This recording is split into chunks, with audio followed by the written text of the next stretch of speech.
Awesome. Okay. Welcome, welcome, welcome, everyone. Thank you so much for joining. Well, if you're like me, I love my Saturday mornings quiet. And I know that most of us are in North America. And so Saturday morning is very precious to me personally.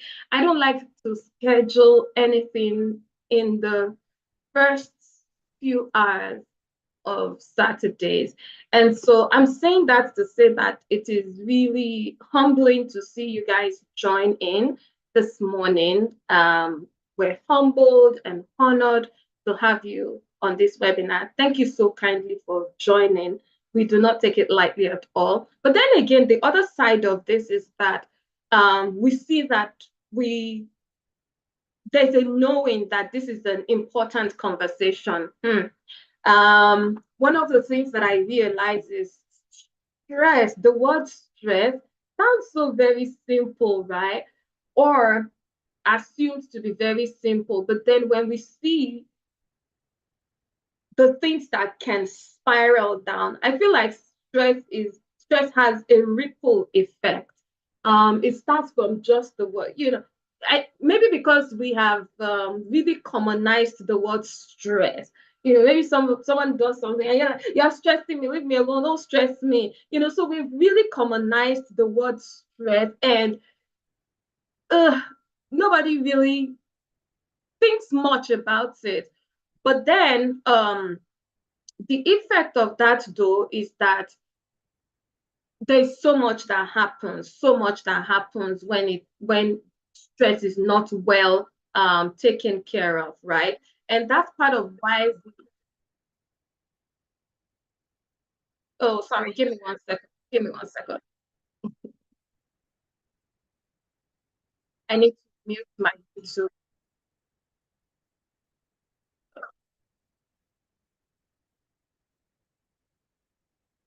Sorry. Sorry about that. I am both the technical person and the host of this meeting. Pardon me. That thing was just stressing me.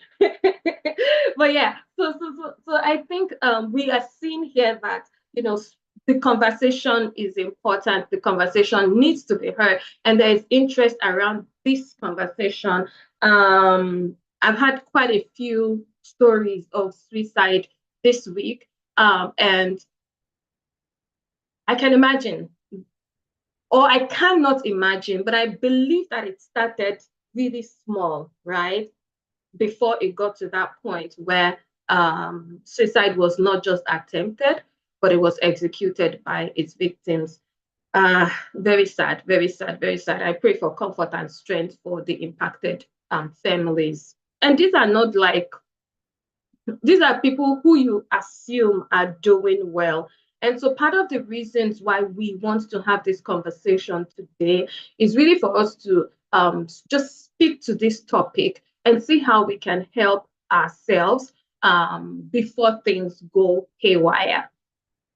So yeah, we will dive into the discussion in just a moment here. Hey everyone, I am Temi Abiona, and I am based out of Minnesota, USA. Thank you for joining from all the parts of the world that you're joining from, whether you're joining right now or you're watching the recording. It's so good to have you. In the daytime, I am a Salesforce professional, a project manager, and I also own a skincare business called Eri Glow Organics. And also, I am privileged to be the convener of Abbas Corner. Abbas Corner is a group of young ladies across North America. We come together to study the Word of God, to worship and to pray, and just to have a good time, with the Father. One of the things that I always say every time we come together is, hey, ladies, feel free, act like it's your daddy's living room, right? Just do anyhow you want to. If you want to sit on the floor, sit on the floor. If you want to sit on your daddy's shoulders, just sit on your daddy's shoulder, the way you act with your father. So Abbas Corner is just that place where we come and act like we will, with our father, because God is our father, right? And so we always meet bi-weekly. On Thursday nights is where we come together in Abbas Corner, and we're delighted to host this webinar today because we understand that our Father is not just concerned about our spiritual lives, but he is also concerned about every single facet of our lives, including our mental wellness as well. So yeah, we're going to dive in. And I am so humbled to be joined this morning by two amazing professionals. Hey, I am joined here with my sisters who are also members of Abba's Corner. We have Oluwaseun Togunwa joining us all the way from Canada, Toronto. How do you guys call that? She's joining us from Toronto, Canada. And we also have Dr. Funto Oyewole, who is joining us from the city that doesn't sleep, joining us from New York. Hey, welcome, ladies. So good to have you. Oluwaseun is a community crisis manager. I'm just going to read a bio real quick and then move on as well. She is a community crisis intervention specialist, and she keeps working with marginalized and minority group, and she's been working in that space for the past 5 years, and she works in different mental health settings like non-governmental organizations, community health centers, as well as government parastatals. Her major work is focused on crisis prevention, which is kind of key to what we're doing today, and also helping clients to develop healthy coping skills and reducing stress from day to day. That's amazing. Welcome, Sean, and thank you so much for joining and doing this work with us. So good to have you. Right, let me just go through Dr. Funto's bio as well. Dr. Funto Oyewole is a licensed clinical psychologist, and she is based out of New York. She is the founder and the lead psychologist at Opstead Counseling Services. And her practice focuses on fostering hope and changing lives through education, consultations, and psychotherapy. She has over 10 years of experience working at a special division of Women's Jail, a state psychiatric hospital, as well as a university counseling center. She also works with churches and organizations as well as individuals. Dr. Oyewole has a unique experience consulting and educating Christian communities about mental health and illnesses. Dr. Oyewole is a public speaker and a teacher. She is also an ordained minister in the Redeemed Christian Church of God International Chapel, Long Island, New York. It's so good to have you here, ladies. Let's dive in. Are you ready? I am. What is stress? This thing, because I want us to really speak to just even the word or just the topic of stress. What is stress? I believe that stress means different things to different people. I want to start with you, Sean. Can you tell us your perspective of stress? Hi, everyone. I would go from the perspective of just like the definition. It's like a mental tension. It is a normal phenomenon. It is like a response to when we're feeling something that we just cannot explain at that time. So our response to that situation is what I would categorize as like stress, but also it is something that just helps us to analyze like challenges that we have in our daily lives. So I think for me that would be stress. Okay. Dr. Funto. Yes, so I second what Sean said. It's a normal reaction. Like I tell people, only dead people do not experience stress. As long as you're alive, you're gonna experience stress, right? It's a normal reaction to a challenge or a demand that we have to accomplish. So like this morning, you're saying you're stressed out about what to wear, right? It could be big or small, and like Sean said, it depends on the extent of how stress in and of itself is not a problem, right? It depends on how much of a stress you're having and how you're responding to it. Because we're all gonna be experiencing stress at some point or the other. As long as you're alive, stress is a part of living, and we all experience stress. So Girl, actually, that sort of like pinched me because when you keep saying that stress is part of life, I'm like, wait, can we not eliminate stress? How can we not eliminate stress in this our life that we are like this? Because you hear soft life, right? And the soft life gang are people that know they like they don't want stress, no, nothing to touch me. don't believe everything you. Yeah, I was gonna say that like you like no, they are stressed too, even with like soft life, but maybe they have a better management of Oh, how they would Yes. respond to things. And funny thing is, for some people, they just cannot be stressed. Like it's not because they're not stressed, but they just take things with like pinch of salt and they're able to move on. And they have other people that will just dwell in things. So Yeah, how can and people like I'm this going to jump on that too. In addition to that, I think some people just hide their head in the sand, like they just ignore the stress or pretend like it's not happening. Mhm. As we talk later, that's not a good way to address it either. Some people are able to easily let things roll off, and you yeah. know, maybe because of their personality or how they were raised or their level of how much they're well educated about stress or whatever. Some people are able to easily let it go, while you know, like Sean was saying, some people have a much difficult time of letting it go and dealing Uh-huh. with it. Look at that. You know, so I believe that we are saying what stresses me may not stress another person, right? Right.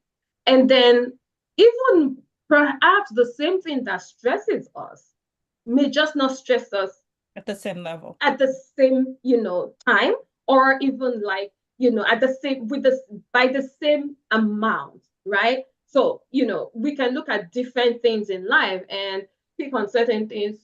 Some of us, I saw a conversation the other day on social media, and they were talking about pain during birth, childbirth. And some people were like, I don't feel pain, I don't do this. But some people are like, never. How can you say that somebody is birthing and they do not experience pain? So I believe that the difference here is, see, there's something that will tick every one of us off, right? It's just that it happens at different times.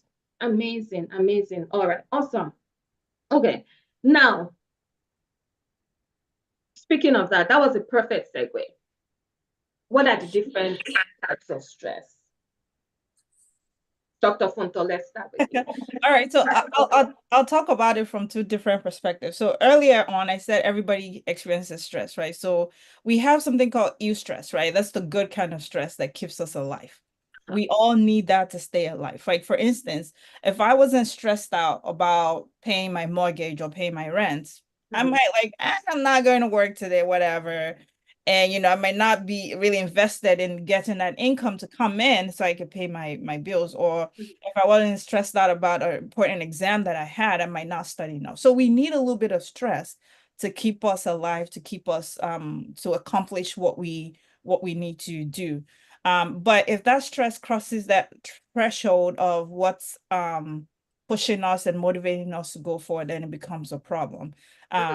You know, depending on how intensive that stress is. And then on the other, and one thing I also wanted to mention is that not only bad situation, negative situations can cause stress, right? Some seemingly happy or good situations, positive situations can also be extremely stressful. For instance, if you're planning to get married, it's a very joyful thing, but it can be very stressful. And if not handled appropriately, can, you know, so that's one way I classify stress. And then the other way is the two types of stress in intensity level. There's the acute stress and there's chronic stress.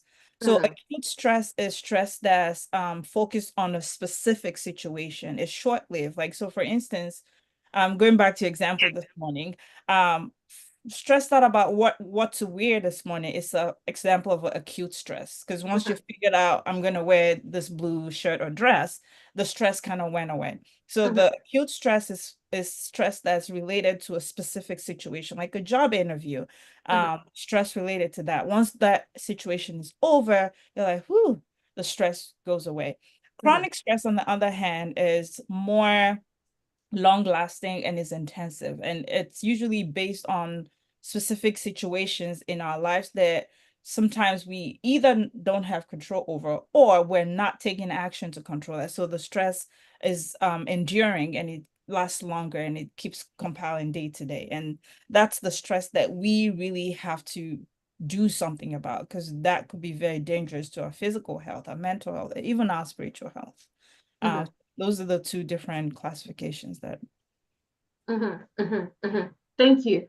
So, Sean, with acute stress, right?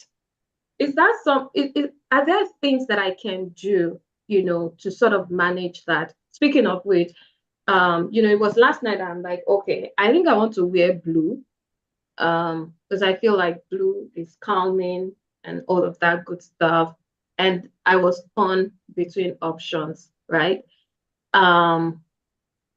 What could I have done differently not to have felt stressed out? Because, that's just a small example. Is it because we have options that we get, that we experience acute stress? Or are there ways that we can reduce the impact of acute stress? Because imagine that, I just got to a point last night, I'm like, you know what, I'm going to sleep. I will know that I wish I wear something to this webinar today. I don't care what I wear, but I will, wear something, right? I just got to that point where I'm like, no, I'm going to sleep. And so how do we handle acute stress? So you see, like, you have a solution kind of already. So I feel like with acute stress, like what Dr. Funto said, it's usually associated with something we would want to do. So for that, I will use like a job interview as an example, going from what Dr. Funto said also. If we'll come to like a practical sense of it, it's either two ways. It's either we get the job or we don't get the job. So trying to have an accommodation for those two end results can help with that stress result. So it's more like I'm going in, I'm going to give it my best. But at the same time, if I don't get this job, what next? So that way, we've been able to kind of like manage our stress. So just the same thing you did, you wanted to wear blue, but maybe you have so many options of like blue dresses, blue tops and everything. And so maybe last night, if you had like laid everything down, like, okay, I want to practice in front of the mirror and see what do I want to wear and everything. Maybe you may not be stressed this morning, right?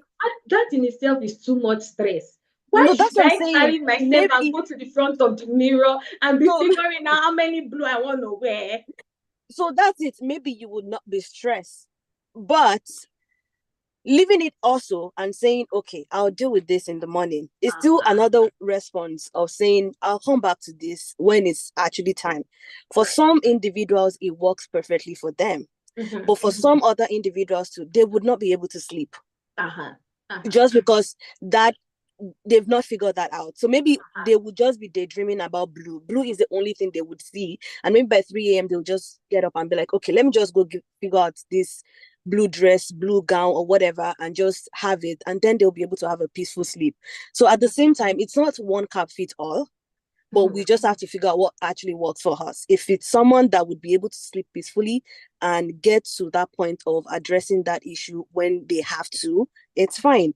But if it's someone that they would be bothered and it would affect their daily activities, then for people like that, it would be like, can we find a solution? Can we have like a strategy of what to do at that moment so that we don't even get to that point where we're stressing? So what I'm hearing is, or what I'm seeing with acute stress, I see the factor of time. I also see the factor of variety, right? Because in the case of that job interview, I even want to take it to another level. We're still speaking of good things, right? Positive things. A church, for instance, right? You decide to go to a specific church, but then certain things are just not doing it for you, but you still keep going there. That's good. But then you feel stressed over time until you get to that point of, hey, looks like I can't do this again. And so what I'm seeing here is the options of variety, and they say variety is a spice of life, right? Now, let's look away from the positive things that we deal with that can result in acute stress and speak to things that are much more, let's say, negative, right? Dealing with certain issues in life, maybe health, medical health issues. How do we manage stress in those moments? Is that even a type of chronic or acute stress? So I would say when it comes to health, if we want to use health as the determinant here, I would still want to categorize that more on like chronic, because at that point we have so many intersectional issues coming up. So it's not health, health is there, but then maybe our support system would have to be considered. Maybe our job has to be considered. So there's so many intersectional things that are happening at that point now. So at that point, I would consider that more of an acute stress. And so with that, do you mean chronic though? What? You meant chronic, right?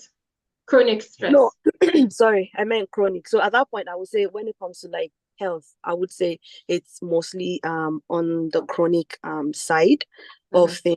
But if we want to deal with things on acute, where it's just mainly just one thing that is happening, again, we would have to go back to what is working, what is not working. Can we let go? Can we address these things? So trying to figure out a solution at that point and being okay, even if we don't have our own results. And then going back to like the Bible, more like a faith at this point of like, or even if this thing is not happening, am I okay with the fact that I would not get the result of what I want because I'm in this bad situation? So if the result I am getting is not what I want, how do I deal with the fact that I have to be okay with that result? So I think I would say that would work for like acute. I don't know what doctors want to say. Dr. Funto, in fact, I wanted to ask you, are we then saying that acute stress has lesser impact than chronic stress? Yes. How far? What are those impacts that can happen with acute stress? So definitely acute stress is has less impact on our well-being because it's short-lived. It's based on one specific situation. And usually once that situation is resolved, that stress is gone. Like you don't like right now, you're not sitting here still stressing about this blue dress because you already have it on. It's already on. You're not dealing with it anymore. So things that are related to acute stress is very short-lived, has less impact on our well-being versus the chronic stress. And I can also say things that are acute in the moment, if they're not handled appropriately, has a tendency to lead to a chronic stress. I love that. For instance, if it's a situation where every morning you need to get dressed, you go through this every single day where you're stressing out for 2 hours, figuring out what to wear, eventually it's going to become a chronic situation where this is how you just learn to function, which is not very helpful. So at that point, you have to really, maybe we'll talk about that later, really take action and say, okay, this is a pattern that I've noticed. This is not helpful for me. It's not helpful for my relationship with my partner. I'm screaming at everybody in the household. I have to do something about this. And that's when you'd have to make some intentional changes to address that stressful situation. But like you said, acute stress is very short-lived. The effects are pretty mild compared to the chronic stress. Please go ahead and dive into chronic stress. Okay. That looks like the monster of them all. Before we get to chronic stress, I just want to throw some things in addition to what Sister Sharon had said about acute stress and how to handle it. One things we can do in acute stress is calm down. I know we don't like to hear that when people tell us, calm down, you're freaking out. But isn't calming down a weakness though? No, it's not.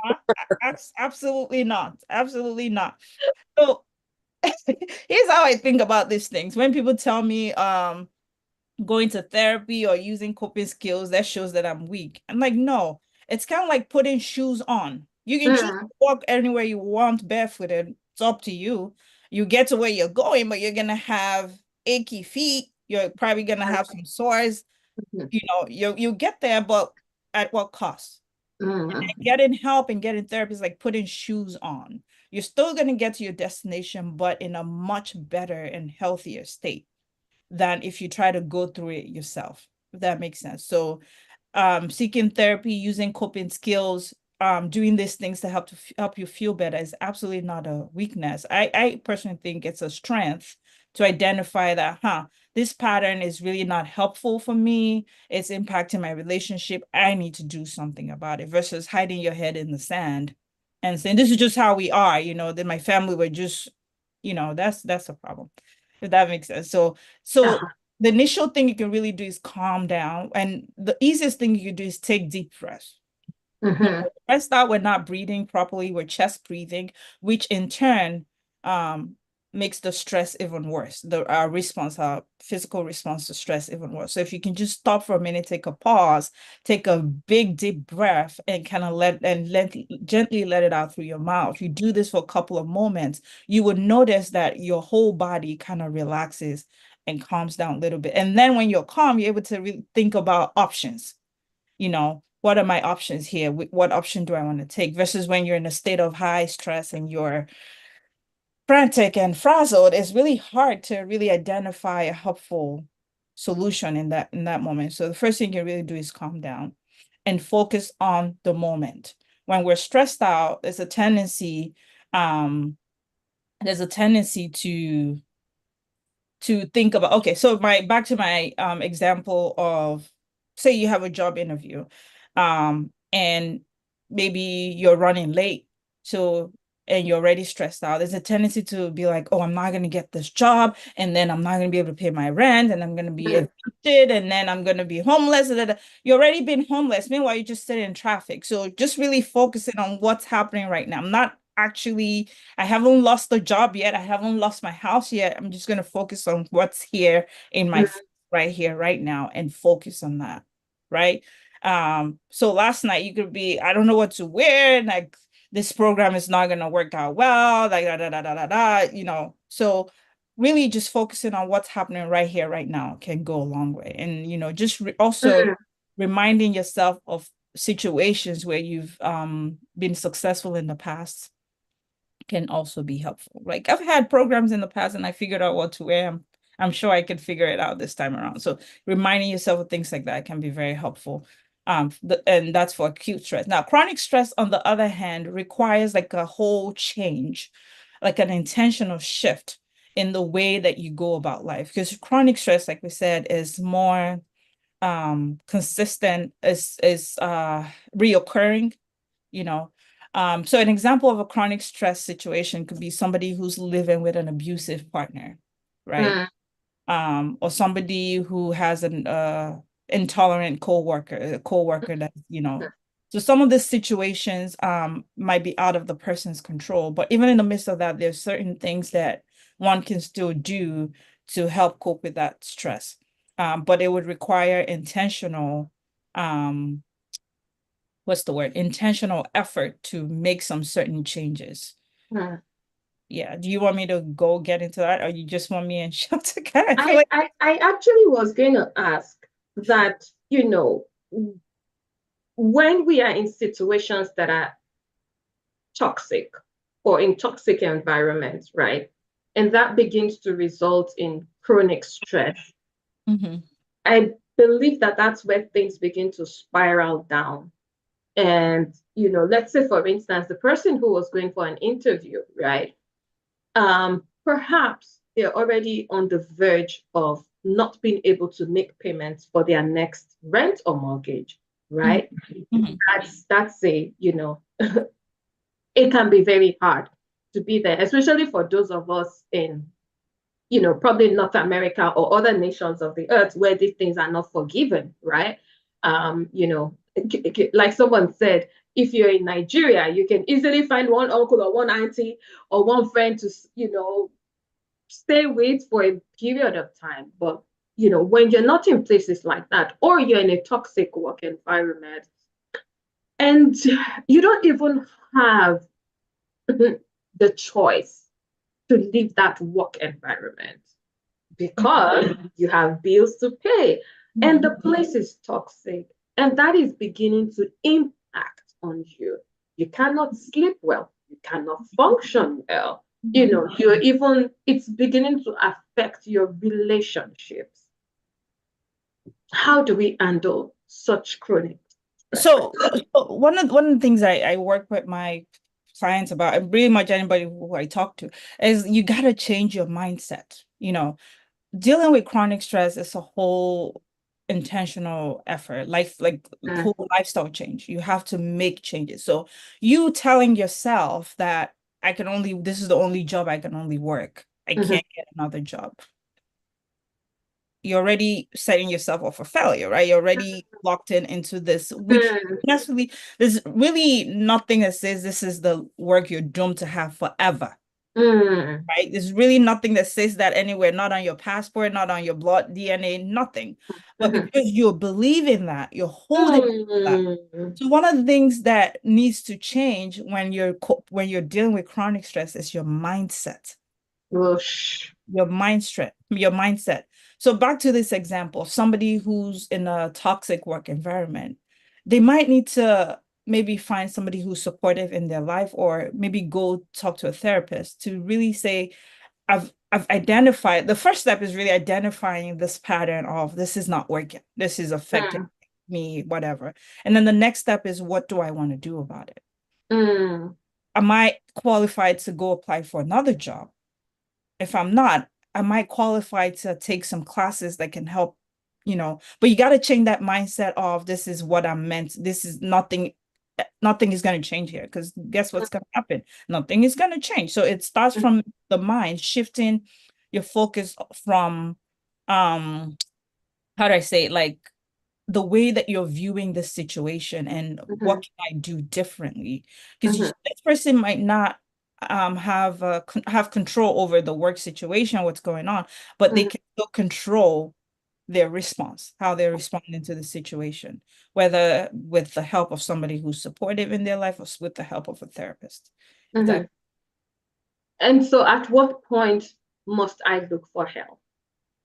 Once you start to notice that it's impacting your functioning and your relationships, because like I said earlier, we'll all have stressful days. We all have days that things are not going. But when you notice that this stress is or the impact of my job, of my whatever, is starting to impact my well-being, it's starting to impact my relationships, it's starting to impact my productivity, that's a warning sign that, okay, I got to do something situation. So practical, sorry, go ahead. No. I was just going to ask to what Dr. Funto just said. So for example of like the work place scenario, avoiding triggers or like identifying that you have this chronic stress, this is what is coming up. But even in like a toxic work environment also, avoiding what actually triggers you in that environment. So at that point, for me, I would go with like being selfish with yourself. Like you are in that work environment, it's very toxic.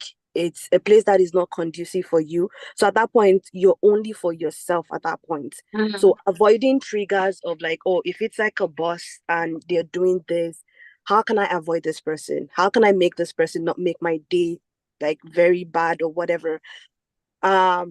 Altering like your responses, just the way Dr. Funto was saying, like you still have a control how you would respond to things. And so for me at that point, it's more like the motivation for change is what would keep you going.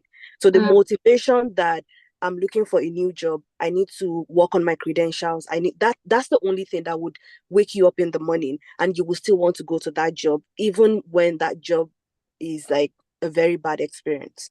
I just wanted to add that. So I was recently in a toxic work environment, but then I'm the kind of person who internalizes more. So I tend to, my initial response to things is to first of all look inward. Hey, Temi, what are you doing wrong? maybe you are the problem. So I blame myself a lot for other people's response or actions to me. And so I tend to, like they say, give people a long rope until then. My response then now becomes like, what did we throw? What did she carry? Because my response then now becomes like, oh my God, oh, we didn't know she could do that, right? And I don't then you're know. overreacting, right? Exactly. I don't know that that's the best way to handle stress. How can people like me, who carry the problem and the headaches of others and the bad behaviors of others, and blame it and put that all on yourself? How can we stop that? Because then I'm going home every day after work and I'm freaking out. I am stressed out. I am not happy. I'm not enjoying the weekends. Maybe because I'm trying to be, oh, I'm not a weakling. I'm strong. I can deal with this. Is that part of why we even excuse, those people and, keep tolerating those stressful situations when they're really impacting us? And I feel like that's where some people get to, and they take their lives, be like, hey, I don't want to be seen as the weakling in this whole thing. You know what? It's better to be even out of the picture completely. Dr. Futor. So yeah, the basic answer is that was the wrong way of handling that. Not very helpful. Because what happens when you start to I'll give you a visual representation. When you start to sweep things under the carpet and kind of just let it go, maybe, if I speak up, maybe they'll think I'm angry or whatever. Eventually, there's not going to be any more space under the carpet because all this stuff is, is not being addressed, is not going anywhere. You're just stuffing. Eventually, there's not going to be any more space and everything is going to explode, right? Right. So that's not a helpful way to go about things. I like what you're doing initially, taking time to reflect, stepping back and really reflect the situation. That's a good first step, but you're sitting there and taking it all in. That's wrong. Well, not to say that's true, but that's not an ideal way to go about it. What you should take out of that situation of reflecting is really looking at what did I do? What role did I play here? But what role did the other person also play? And how can I address this? How can I be assertive and speak up for myself and set appropriate boundaries? Because these are all things that, earlier I said when we're coping with chronic stress, you have to be intentional about how you show up in the lifestyle changes. You might have to step out of your comfort zone. You will have to step out of what's comfortable for you to address chronic stress. You will have to step out of your comfort zone, because what happens in our comfort zone is it keeps this chronic stress going. Even though we don't like how we feel, but it's comfortable. It's something what you're used to. So to deal with chronic stress, you're going to be willing to step out of your comfort zone.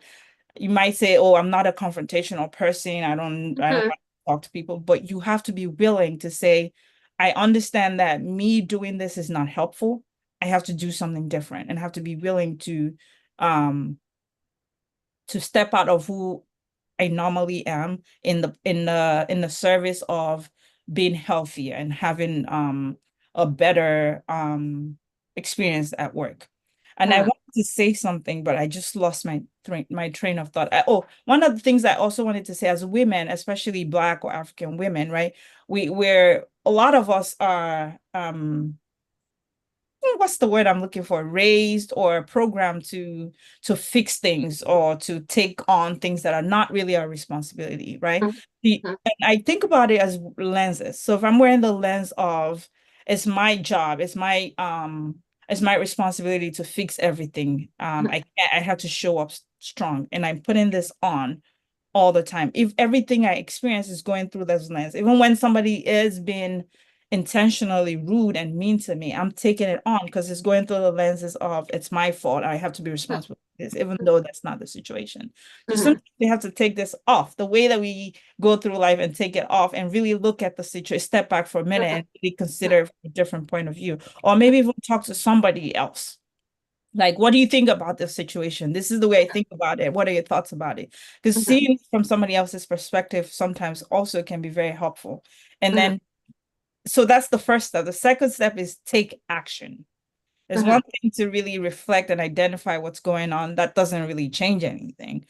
The next step is take action, whether that's I'm going to have a conversation about what's going on.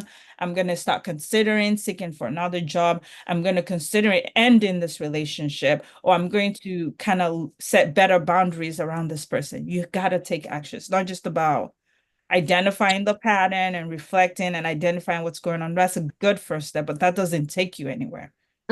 Step is now, what do I want to do about it? Amazing. And someone said, and Sister BK said in the chat that she believes that chronic stress requires a whole lifestyle. So you got to step out of business as usual, and willing to do things differently. Does that then, are we then saying that sometimes to manage stress and to address stress, we need to be courageous? Yes, especially in chronic stress situations. Yes. Amazing. I'm enjoying the conversation, but let's move on. Let's talk about the impacts of stress. We can speak to it from the medical side, medical, physical, mental, and emotional impacts. What are the perspectives when it comes to like, even, and I know that even when we're talking about maybe medical side of things, we can even talk about this from the angle of the impact on our bodies, right? I want you to start something, Dr. Funto, especially when it comes to we're not understanding that there is even a link between our mental wellness and our digestive system. Yeah. I'll start with you and then I'll come back to you, Shim. Yeah, so everything is all connected. Your physical health is connected to your mental health, and vice versa. So the way that you think, the way that your emotions experience can impact your physical body, can impact your brain chemistry. And so we're all interconnected. There's no how do I say, there's no clear defined line that separates it. Like what happens in the physical doesn't affect the emotions, vice versa. Also, what happens when we're not taking care of our bodies physically, whether that's diet, sleep, exercise, and things like that, that can also impact our mental health and impact our brain chemistry, so they all interconnected. Okay. So Shil, you are a crisis worker. What is the worst? I mean, it may not be the worst, but what are some triggers that you've seen that can actually take one really down a really dark path when we're talking about stress? Like triggers. I don't think one have fit all when it comes to like triggers. Even in the chat, someone was saying like we all have like different responses to like stress. And I feel like even in my line of work, sometimes is some people would tell you situations and you look at them like, for real? Like this is stressing you? Because like Dr. Fusa was saying, maybe because we've been molded or channeled to feel like we can take so many things on as Black women. And so we would have so many things being thrown at us, and we're not even faced or stressed by that. But just to have like an overall cap on it, I think when things are not just working the way we want them to work, that would be like the major trigger for stress, for what I would think of. So, but then what is not working now is left for definition. Like that is open to like a larger definition of what that would mean to you, what that would mean to me, and what that would mean to Dr. Funto. But I feel like when things are not working the way we want them to work, it leads us to a place where we would have stress. So for some people, it's housing. For some people, it's financial. For some people, it's lack of relationship, isolation sometimes. like in North America mostly, isolation is something we all deal with, that it's so big. For some of us that are coming here with no families and we've not been able to branch out and start making those friends and start making our communities, you know. So that fact that you're just going to work, you're coming back, no social life, maybe you just go to church, or maybe your personality as a person too is one that you take time to make friends, right? And that's not because you're bad, but you just want to look out before you would eventually be friends with people. So the risk of isolation for people like that is high. And so with isolation, not so, I would say, yeah, different things would trigger different set of people, but yeah, it depends on what our responses would be. Okay, thank you. Let's talk about response to stress, Dr. Funto. Speaking of it from like the psychological, the medical, and the holistic perspective. Okay. Just before we talk about that, just wanted you to know that YouTube is paused right now. People can't watch on Oh, YouTube. really? Yeah. So, I think you had muted YouTube before. It's saying waiting. Really? Because Oh. people who are trying to join were saying they couldn't. Okay, give me 1 second while I situate that. Why YouTube? Why are you doing that? Supposed to do that? Why are you stressing us? Let me see. It was literally just streaming because I literally just checked it and it was streaming. Okay, give me 1 second.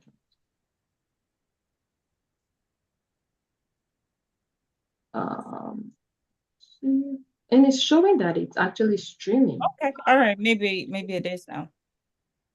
Let me check. Go ahead.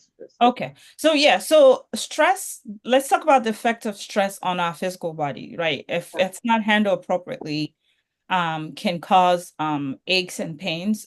You know, I'm sure if I took a poll right now, some of us have experienced times when we're highly stressed and we just feel our body just hurting, right? That's one of the effects of stress on the body. Stress can weaken our immune system, which results in us getting sicker quicker and easier and staying sick longer. That's one of the reasons when we get sick, the doctor tells you go sleep, go rest, don't go to work, because rest and lack of stress actually strengthens your immune system and helps you heal quicker and better. So that's one of the effects that stress can have on the body. And you know, when we're stressed out, especially with work, when we're stressed out, we have this notion of, you know, I just got to keep going. I just got to keep going. Nobody's gonna.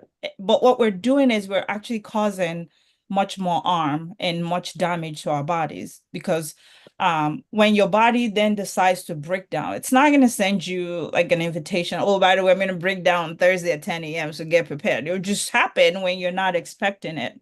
And at that point you're forced to get rest, right? But we shouldn't wait till that time when our body forces us to get rest because it's broken down, because then it's going to take a longer time to heal. So stress weakens our immune system. It can also cause skin and hair problems. A lot of people lose their hair when they're extremely stressed out. They tend to, some people get the hives and the rash, you know. Like you mentioned earlier, gastrointestinal problem, irritable bowel, you know, where, you know, whether it's diarrhea or constipation, that could all be effects of stress. Also, a big one is cardiovascular disease. It's another big one that can be affected by stress, and menstrual problems. And then from the psychological point of view, stress can impact our mood, whether it can result in increased anxiety. When we're stressed out, we have our ability to focus and be motivated is reduced when we're stressed out. I know personally when I'm stressed, I'm more irritable. I'm yelling more at people. That's my one insight. Okay, all right, let's calm down a little bit. I'm more irritable. Some people tend to be more sad. Some people draw inwards, isolate, and then sadness, and that can eventually even graduate into depression. You know, people tend to have difficulties with memory, remembering stuff when they're stressed out, feeling overwhelmed, being pessimist, having a pessimistic view about life. And then on the behavior of people. So another thing that makes chronic stress a double-edged sword, for lack of a better word, is the way that we cope with it. People who tend to have chronic stress tend to have poor lifestyle habits, where they're probably just overeating, or not eating healthy to cope with the stress, or they're drinking more or smoking more to cope with the stress. And then what happens is that it's like a vicious cycle that causes even more stress for you. So it's like, and then it causes even more physical problems with the more health issues. So that's like a hamster wheel is just rolling around. And until you catch this pattern and make an intentional decision to make a lifestyle change, you're just going to be stuck in there. Also, when we're going through chronic stress, it impacts our relationships, whether with your spouse, with your friends, whether you're being irritable to everybody, people don't want to be around you anymore, or you're isolating yourself from people. So you're not strengthening those relationships that can really support you and help you navigate. So chronic stress, if it's not handled properly, can be very deadly, for lack of a better word, because and then people also, another thing people tend to do, we tend to overspend when we're stressed out. And then, when the bill comes, or when the credit card bill comes, it adds another stress to what's going on. So the things that people do to cope with chronic stress actually get them into more trouble. Speaking of which, Oluwaseun. No, I was just going to add to what Dr. Funta was saying. Like, even like having, I wouldn't say eating disorder, but like stress eating or spending more. For some people, that's their escape, or like a distraction, kind of coping mechanism.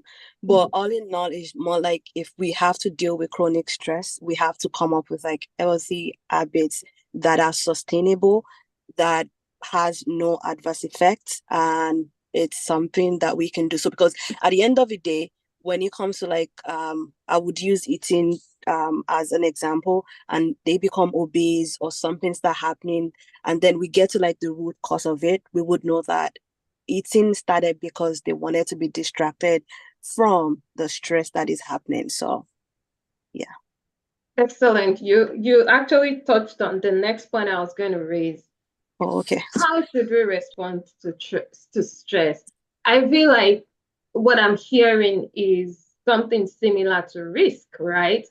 You can either accept the risk, you can either push it over to someone, or you can manage it. So what ways? Can I jump in? Yes. So it's unrealistic to expect somebody else to jump in and fix your chronic stress and make everything better. Unfortunately, as Christians, a lot of us do this. We're waiting on God to just jump into the situation and Father, take the wheel and make everything better. God's not a magician. It's not a errand boy. We also have a role to play. Somebody can kind of come in and assist us and kind of support us, but we, and the get-go, the first step has got to come from you. You back to that mindset I was talking about earlier. You have got to recognize, okay, this is not working. I have to do something. And then that's when you can reach out for support from other people and pray to God about it. But you also have responsibility. And I'm going to break it down quickly. The things you have to do on the physical, you have to watch your diet. Be intentional about what you're eating, how you're eating. So for somebody, a lot of people who are chronically stressed tend to drink a lot of coffee, right? And you're chasing down coffee cup after coffee cup. Healthy. So you got to be intentional about your diet, what you're feeding your body. Because when your body, I said earlier that it's all interconnected. When your body is healthy, that you have control over. You might not be able to have control over your boss at work that's crazy and driving you mad, but you have control over what you choose to eat. Right? The diet that you are eating. So, and sleep is also important. At least 7 hours of sleep, as much as you can. Try to make sleep a priority. When we have poor sleep, it impacts the level of stress and how we handle stress. So those things we still have control over. Hygiene. Don't just roll out of bed brush your teeth, go to work. Take good care of your body. You still have control over that. I can get up every morning, take a shower, put effort into looking good. Things outside my life at work, outside, may not feel like I have something good going on or I have something to look forward to, but I can wake up each morning and put an effort into how I show up to my day. Those little things can go a long way in helping you handle, the stressful situation. Exercise. You don't necessarily have to go join the gym. Just be active, in any way that you can. I'm going to take the stairs instead of the elevator. I'm going to park farther away from the entrance so I can get my, because when we exercise, our body releases endorphins, those feel good hormones that help us feel good. And when we're feeling good, we're better able to handle the situation versus when you're feeling down and you're just walking in dejected, you feel the effects of the stress even much more. From the physical aspect, this is some things that you can do. And please stay away from alcohol and the marijuana. I know marijuana is now legal and people Legal. right, stay away from those things. It's like slapping a band-aid on a leaking dam. I mean, they make you feel good for the amount of minutes or hours that you're intoxicated, but once that wears off, guess what's still waiting for you? So from the physical aspect, those are some things that you can do. But wait, Shil, when sleep is stressing me, I want to sleep, but I'm not able to sleep.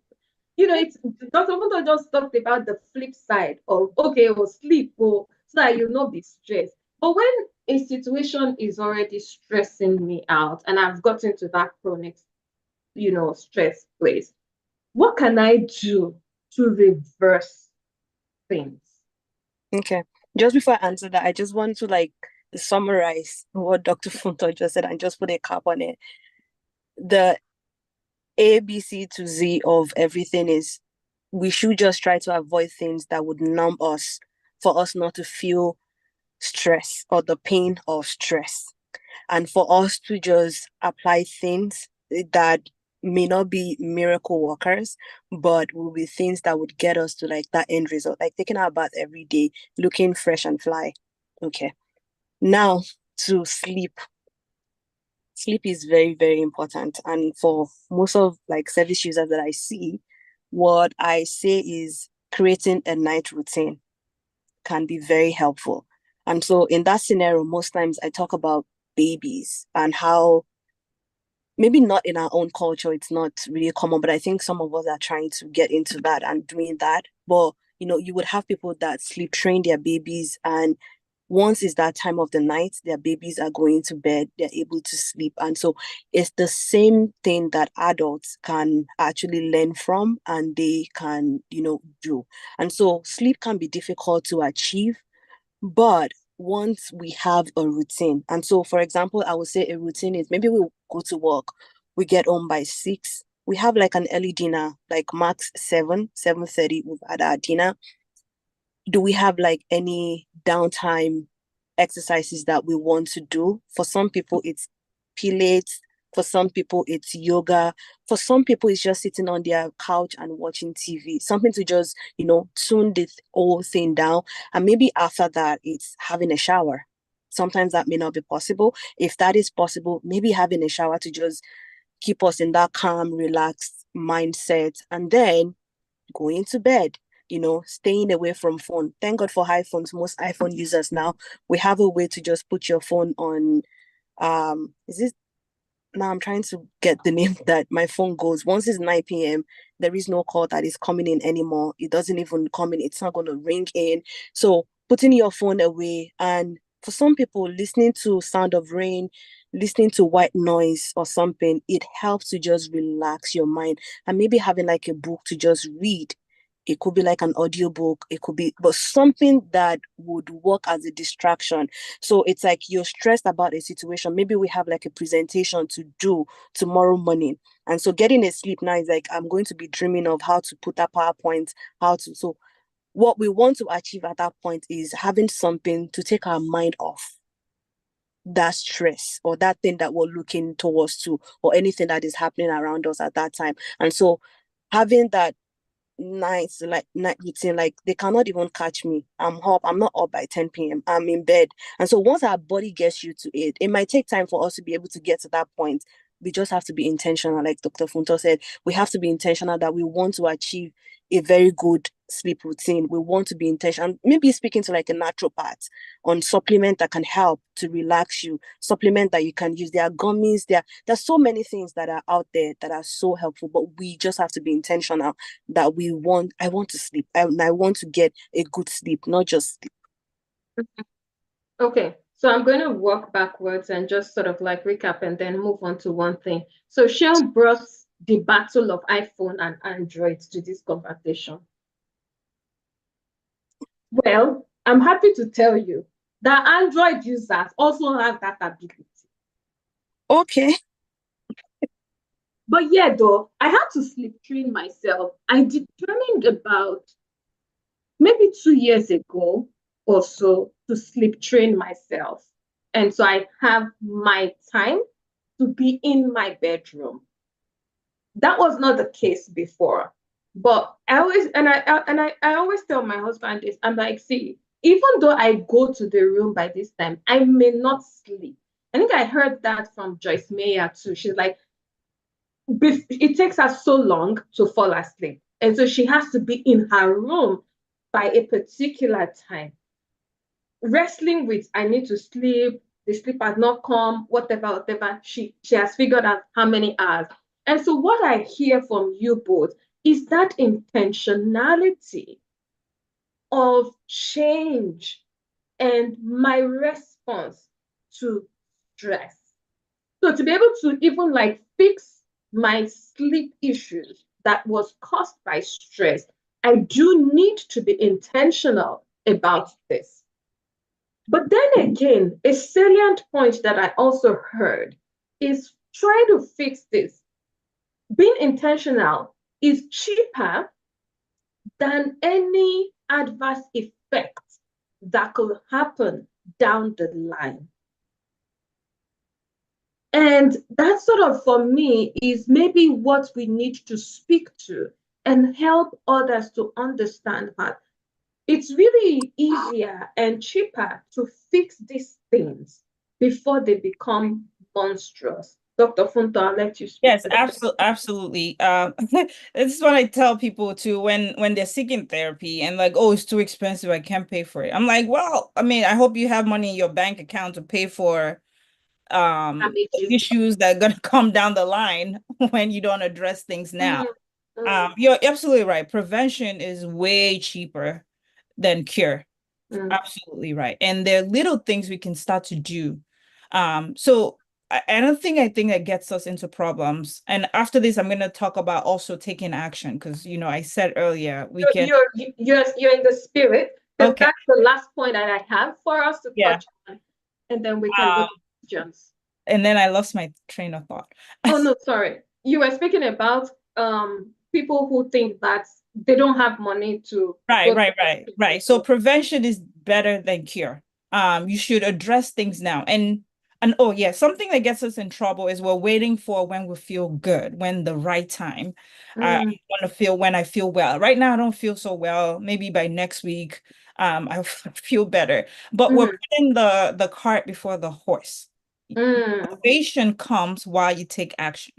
A lot of us are sitting around waiting for the moment when we're motivated to start to take action to address the chronic stress. You're waiting a long time. Matter of fact, some of us have been waiting for years, for 10 years, 15 years to make changes. You got to start now, even if what you can do is one step.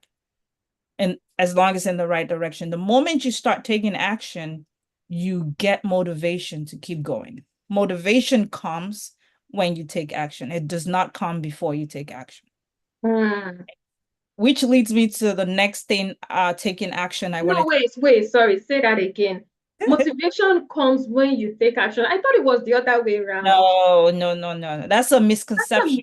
It gets us into a lot of trouble. We're all waiting around for, I'm waiting to feel motivated. And then, see, I'm a writer, right? And a lot of times I'm waiting around to have a story and like, to just have something. But I realized actually when I just take my pen and start writing, even if I don't have anything in my head, I just start writing the first line, things just start flowing. So motivation comes when we're already taking action, not before. And that's why a lot of us are still stuck, because we're waiting to feel motivated before we take action. So, and with that, you got to be patient. You're not going to be at 100% motivation level from zero. You know, it doesn't work that way. 10% is still better than zero. If that's where you are with motivation, just take action. And as you're going, you get motivated to do more, to do better. I hear you. I hear you, Shil. Just one more last thing here, and then we'll just go into questions. Give me 3 practical steps that I need to take to address stress. I am your patient or your client.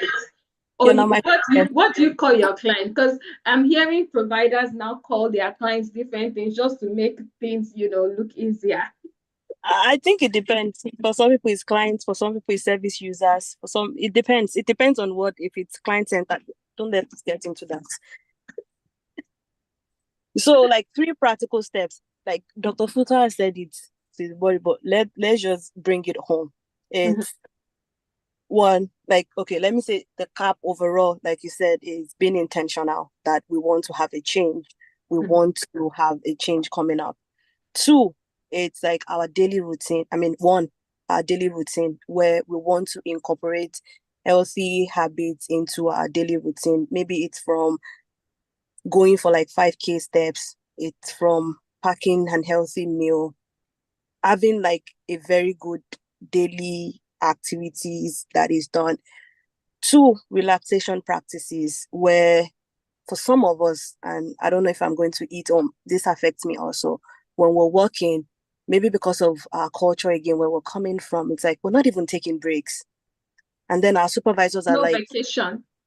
Take breaks, and would be like, I need to finish this, I'll come. And no, relaxation practices is not only when we get home, when we want to now chill and everything. Sometimes even in our work, taking a step back from our workstation, taking a walk around our building, not eating our lunch on our work desk, going to like the lunch room, those things has to be incorporated where we're able to take ourselves out of some situations that are very stressful for us intentionally, for us to be able to do that. And so finally, I would say for us to just ask for help when we need help, seeking the professional help when we know we're at that point where we just don't know what to do anymore.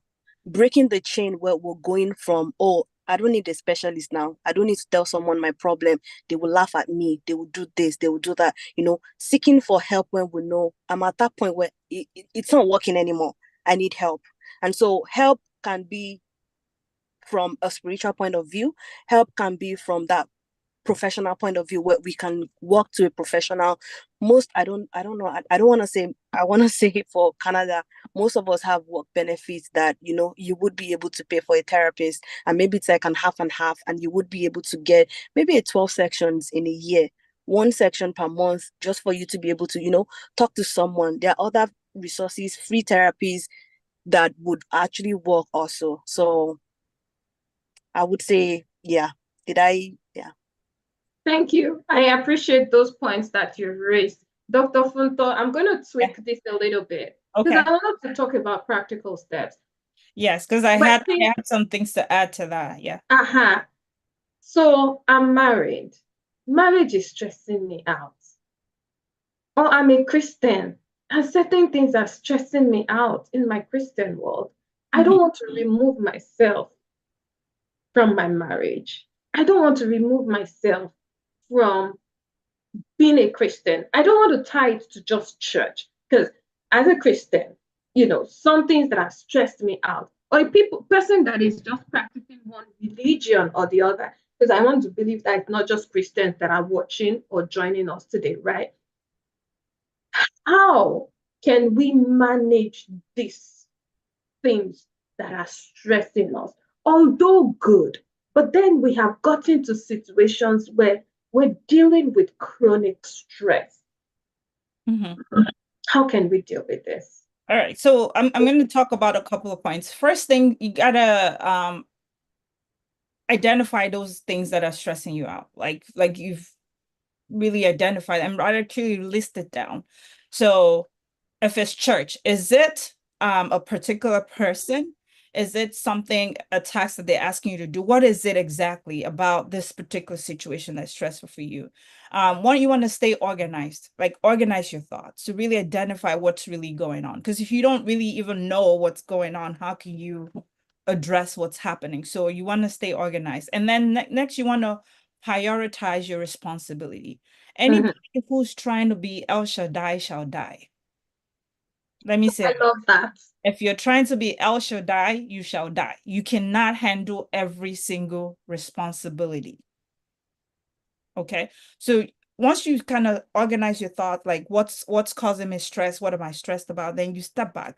What are actually, out of all these things, what is actually a responsibility that I'm responsible for? What are those things that I'm not actually responsible for that I'm taking on, maybe because somebody guilt tripped me into doing it, or because of my upbringing?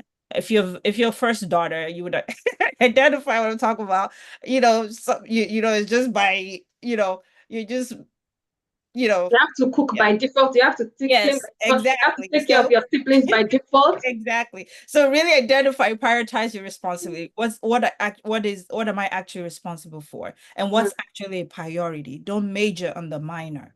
Actually a priority right now, today. What's a priority today might not be a priority next week. So you want to, yes. Sorry. But what if my pastor is not understanding that, sir, I am stressed. I need a break. And they think that I am backsliding. Or just even talking about a break. How are you communicating that to the pastor?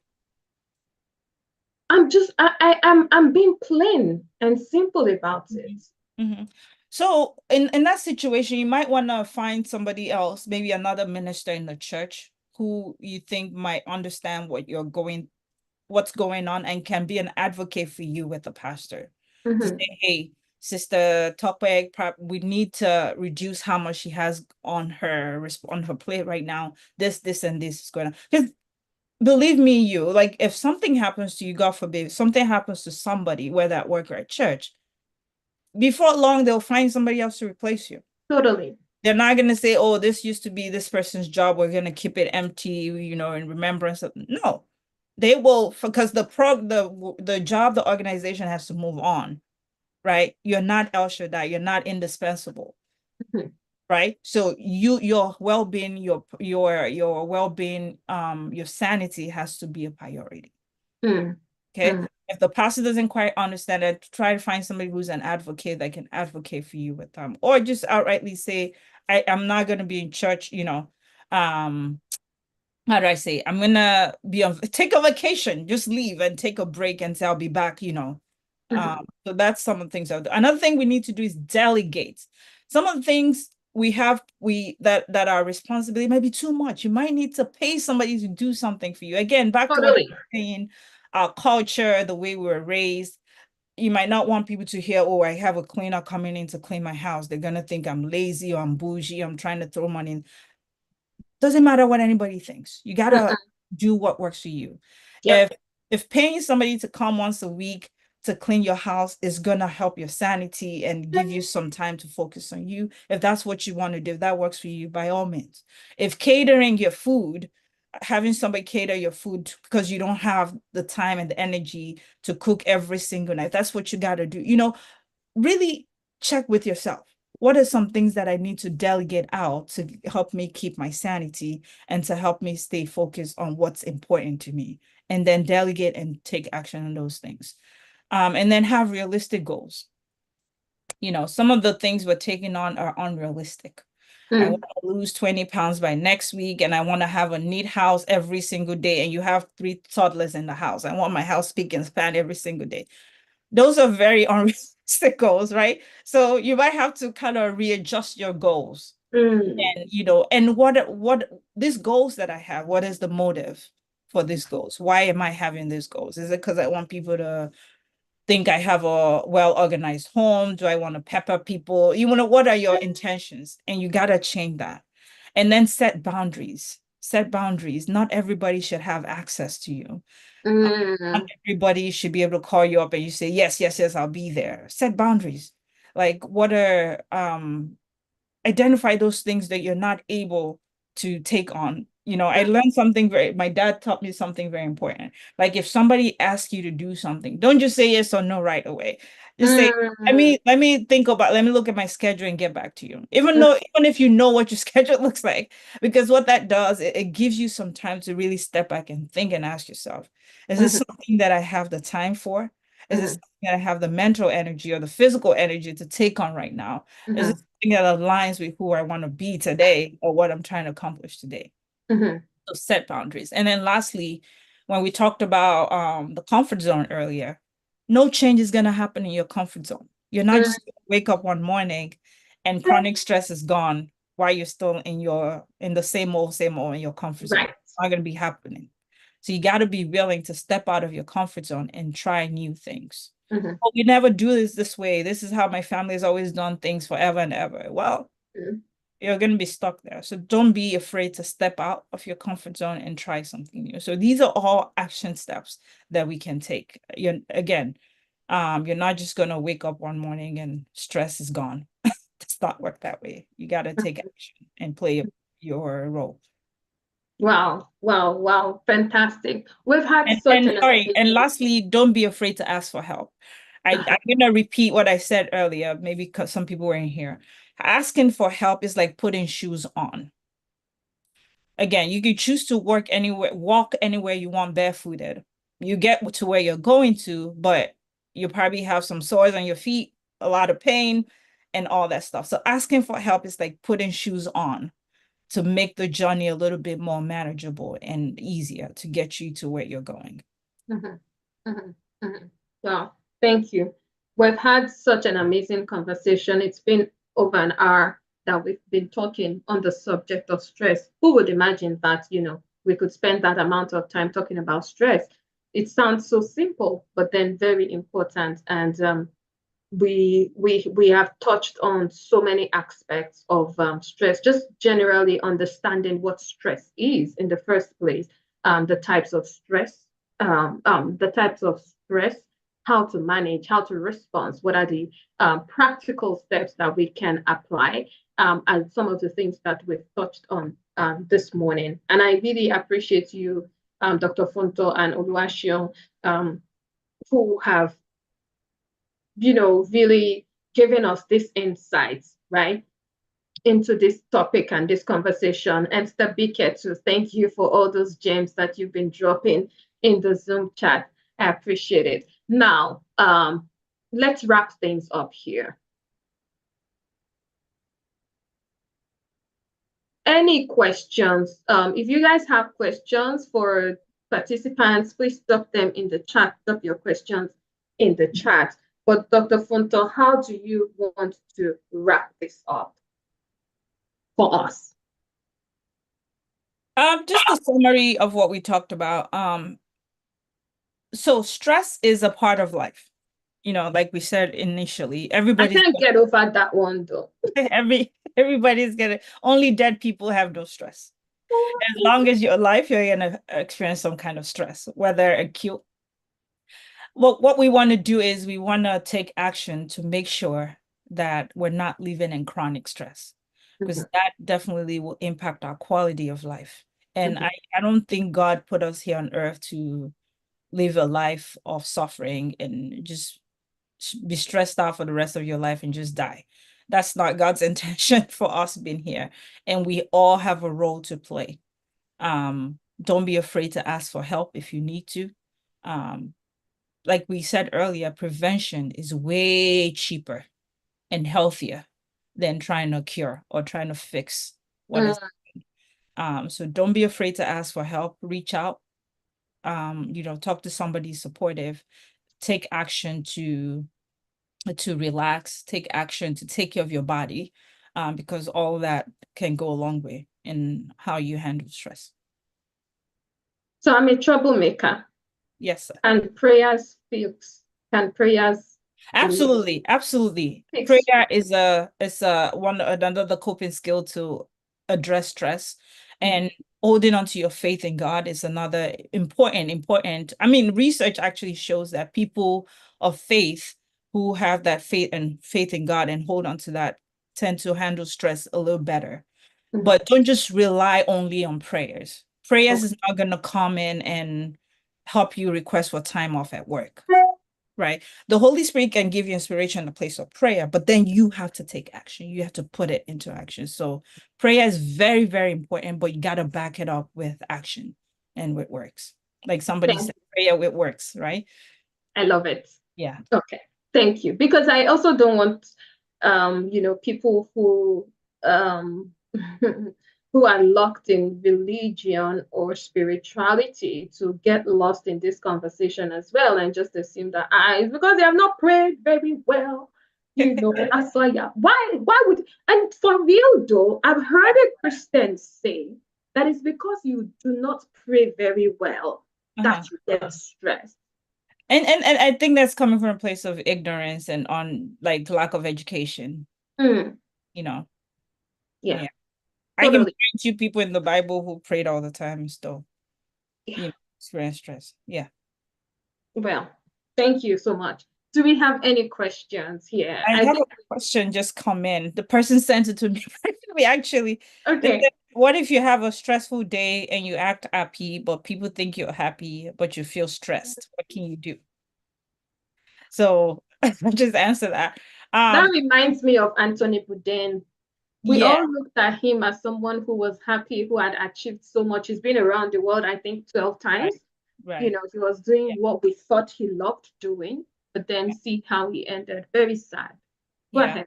So what I would say to that person is find somebody who you find very supportive that you're connected to and just go and say, this is what's going on. Reach out for help. We live in a society where we wear a lot of facades. Like we have to show up in a certain way so that people won't think there's something wrong with you, blah blah blah blah. Find somebody who's supportive. Not everybody has to be in your business. We talked about boundaries, but find somebody who's supportive, who cares about you and understands you. Say, look, this is what's going on. Even though I may appear happy all the time, this is what I'm dealing with. And one thing I'll also say here is be intentional about who you go to talk to, right? If you know somebody's the city gossip, that's probably, they might be nice and helpful, but that's probably not the person you want to go talk to. Totally. And if you're the person who somebody's coming to talk to about what they're dealing with, be courteous and, take their information very seriously, be confidential. That's not the time to call up all your friends and say, you know what this person told me, blah, blah, blah. Not very helpful. Speaking of which, when we're talking about mental health issues or, people in crisis, people often say, reach out to someone, talk to someone. I don't say that easily because the truth is you do need to be speaking with the right person. And right. I believe that's something we need to rephrase and say, when seeking for help, speak to the right person. And so it's imperative for you to look for the right person to speak to. I remember growing up and I reached out to there was something I was dealing with, and I reached out to a pastor's wife who I expected to really handle that situation the way I had wanted her to handle it. And then next thing is I'm hearing this conversation in places that I did not even expect. I was really disappointed, and that made me have like a change about speaking to pastors for a very long time until I just understood that I cannot use that situation to judge everyone. So then I'm just saying that to say that it's important to speak to the right person. Yes, sometimes we may need professionals, but if you look in your circle, your smaller circle, at least you should be able to find one responsible person to speak to. And if you do not, I believe that that's an indication for you to even change the circle of people around you or the people in your circle. Because, hey, we're not just all there for Mary. We also need people in our circle that we can call upon and reach out to when we are in distresses or situations that are unpleasant. So Right. that is something that I wanted to point out. Yeah. Okay. Now, wrapping things up here. Do we have any further questions? I think a question just came up. By the way, I put a website in the chat for people in the US. It's a government website. So if you're looking to talk to a professional and you don't even know where to begin, that's a good place to start. You just put in your zip code, and they would pull up providers in your neighborhood or in your city. Another number to have handy is the 988 number, is the suicidal hotline. So have it just handy. You never know. It could be a family member, you, or somebody that you know that might need help. So it's a number that you can call, you can text, and somebody will get back to you as soon as possible to, but that's specific for suicidal ideations and things like that. Mm-hmm. Yeah. Okay. Yeah, Karen, thank you so much. Yes, the recording will be live on will be out there on YouTube on my channel. And then I also see Mommy Abiono drop a tip that tryptophan is in honey. So that's even talking like things that we should eat, right? That can help us distress. For me, one of the things is drink water. Water is good for life. I think we underestimate the Water, a power of lot water. of water. Yes, and we talked about sleep. I believe that water is also one very powerful thing that we need to mention Yes. when it comes to mental wellness, Yes. right? Because yeah, I'm not medical, so I'm not even going to talk about it. But I believe that water does a lot Absolutely. of magic. I think Whether the water you underestimate drink water. or water on your body, Yeah. actually, is what I Yeah. find. Yeah, I think we underestimate the power of water. Water is very powerful, and because when we're dehydrated, it can really take a toll on your mental health also and your physical health. What mommy said, the tryptophan is very helpful. I don't have a problem with it, as you know. I would just be mindful of how much. Some people, when they hear honey, that's all they now eat. Honey, honey, honey. Let's not overdo it, right? Yeah. Even though it's helpful, just in meaningful and helpful doses, not, not now everything you eat, your diet is just honey infused. That's problematic. Yeah. No. Wow. Amazing conversation. So we've had a good conversation. Dr. Fonto, thank you so kindly for Thank all you your for having me. insights. Sean had to drop off for an appointment, a personal appointment that was not previously scheduled before this meeting. So we apologize, but yeah, she also was a very great facilitator in the conversation today. And again, I really want to thank every single person. Thank you all so much. I don't know where everyone joined from, but thank you, regardless of where you joined from. When at the start of this, I said that Saturday mornings are very important for me. That's part of one thing that I have learned. I don't jump out of my bed on Saturdays. And for you guys to have joined this session today, it really does mean a lot to us. And we're super grateful that you could join. Once again, this session is hosted by Abba's Corner. I am privileged to convey Abba's Corner. Abba's Corner is a place where women across North America, mostly young women in North America, where we meet together to learn.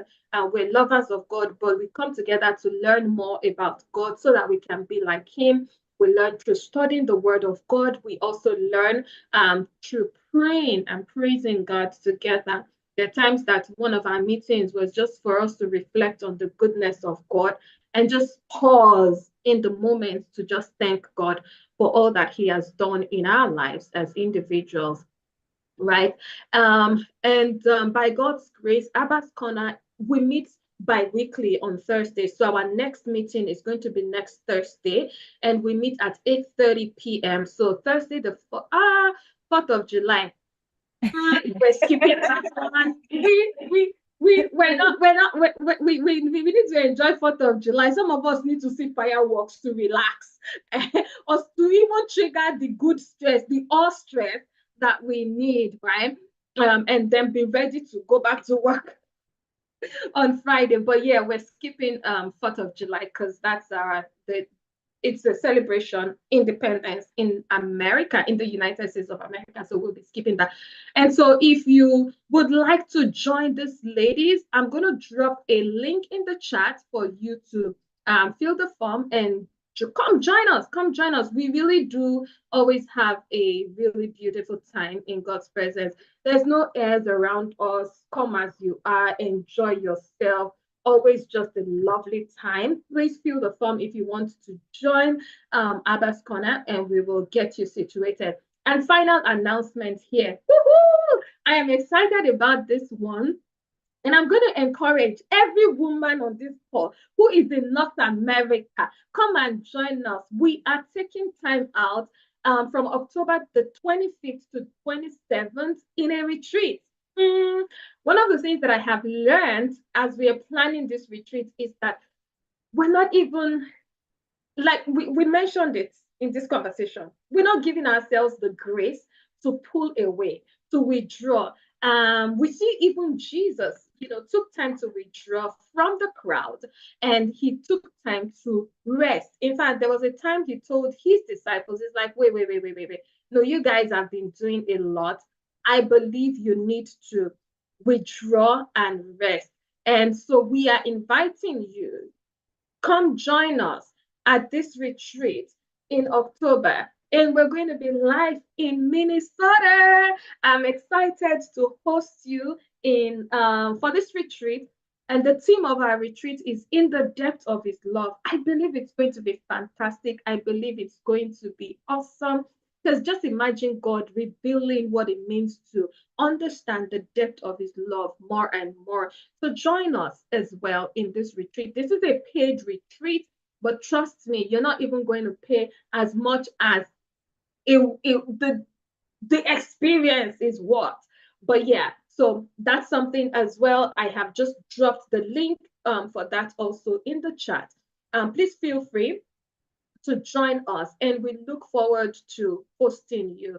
I don't know, but maybe we will host another webinar. Stay connected with us and look out for any good deeds that we keep doing out there. This is part of our good deeds. We're not just empowered to keep things to ourselves. This is part of what we believe that we can do as impact, social impact, right, for our communities. And so we're really grateful to have had you on this webinar today.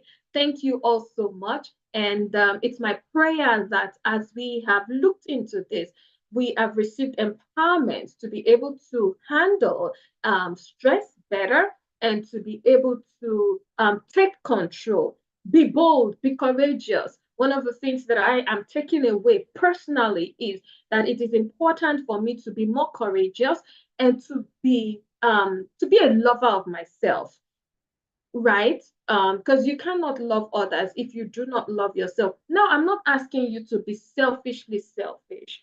I'm just saying, prioritize yourself. Because again, that's one can go far. We have people who go far and say if they're not doing something for themselves, they can't do something for others. No, that's not what I'm saying. But I'm just saying that when it comes to the issue of stress, please look out for yourself. Be prompt in removing yourself from stressful situation.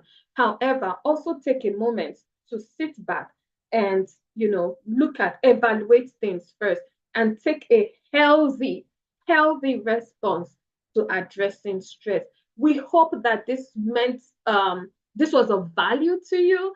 If you do have any comments or any further questions, I am also dropping an email here in the chat. Give me 1 second.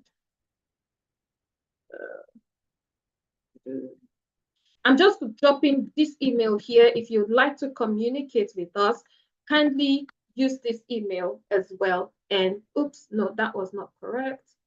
I take that back.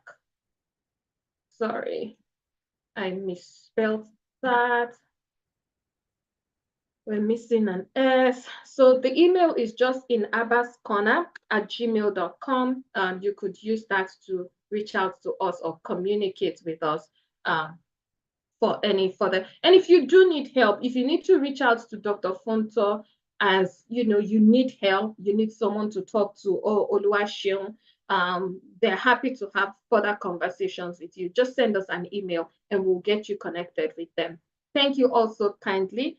We're calling it and pulling the curtain here. God bless you. Have a fantastic and lovely weekend, a refreshing one. Drink water, take care of yourself, and do something different for yourself. This today, between today and tomorrow, just do something special for yourself. Like evaluate yourself and be like, hey, I think I'm deserving of this, because you really are deserving of it. Do something good for yourself and be well. We'll see you some other time. Take care and God bless you.